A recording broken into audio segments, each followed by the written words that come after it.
Israeli defence forces द्वारा Iranian revolutionary guard core के brigadier general रजी मोसावी के असैसिनेशन के बाद मिडिल ईस्ट में टेंशन काफ़ी बढ़ गया है।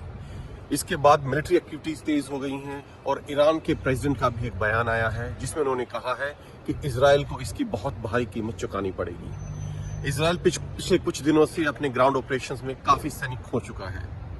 जो कि इजराइल के लिए एक बहुत बड़ा नुकसान है। लेकिन इससे भी बड़ा नुकसान जो इजराइल को पहुंचाया जा सकता है वो इकोनॉमिक फ्रंट पर है और ईरान इस चीज़ को अच्छे से समझता है।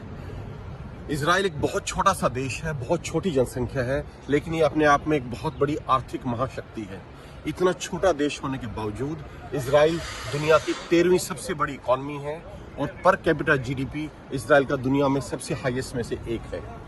इसके अलावा जो डेवलप्ड कंट्रीज हैं उनमें से इजराइल को चौथा सबसे ज्यादा प्रोग्रेसिव कंट्री माना जाता है इकोनॉमिक तौर पर।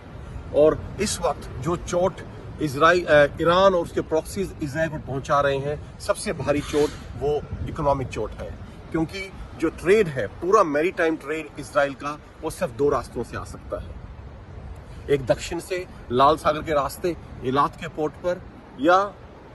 पश्चिम से मेडिटेरेनियन सी से उसके जो कोस्ट हैं हाइफा और बाकी जो छोटे मोटे पोर्ट्स हैं उसके वेस्टर्न कोस्ट पर वहां आ सकता है।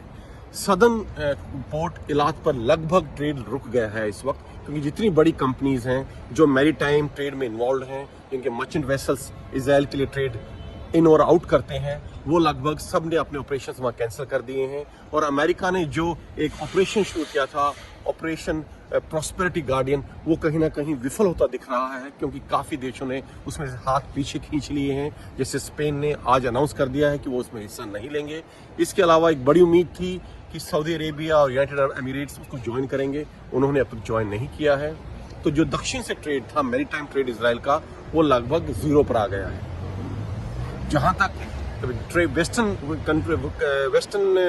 कोस्ट से ट्रेड का सवाल है, मेडिटेरेनियन सी से, अब ईरान का पूरा जोर ये है, जो समझ में आ रहा है कि इस असैसिनेशन के बाद उन्होंने ये फैसला किया है कि वो कुछ ऐसी कार्रवाई करेंगे ताकि जो इजराइल का ट्रेड अभी वेस्टर्न कोस्ट से आ रहा है उसके ऊपर भी रोक लगा दी जाए। मेडिटेरेनियन सी भी एक बहुत ही क्लोज सी है, एक जिब्राल्टर से छोटी सी अंदर स्ट्रेट है जिसके अंदर से पूरा ट्रेड आता है और फिर मेडिटेरेनियन से क्रॉस करके वो इजराइल के तट पर पहुंचता है। लेबनान भी मेडिटेरेनियन सी के तट पर है, जस्ट इजराइल के नॉर्थ में, और वहां पर हिजबुल्लाह के काफी बेसिस हैं अपने, जो कि ईरान का एक प्रॉक्सी है जो ईरान के कहने पर सारी कार्रवाई करता है। और अगर ईरान उनको और बेहतर मिसाइल्स और यूएवीज मुहैया कराता है तो वो वहां से इजराइल के हर मर्चेंट वेसल पर जो कि इजराइल के तट पर आएगा पश्चिम से, उसको डैमेज करने में, उसको नुकसान पहुंचाने में या उसको डुबाने में सक्षम है। और अब ऐसा प्रतीत हो रहा है कि जब ईरान के प्रेसिडेंट ने यह कहा है कि इसका हम बदला लेंगे, तो जो इंटरनेशनल थिंकर्स हैं, जो बड़े बड़े स्ट्रेटेजिस्ट हैं, उनका ये मानना है कि ईरान अब पूरी कोशिश करेगा कि इजराइल का ट्रेड जो वेस्ट से आ रहा है वो भी पूरी तरह से रोक दिया जाए। और अगर ऐसा होता है,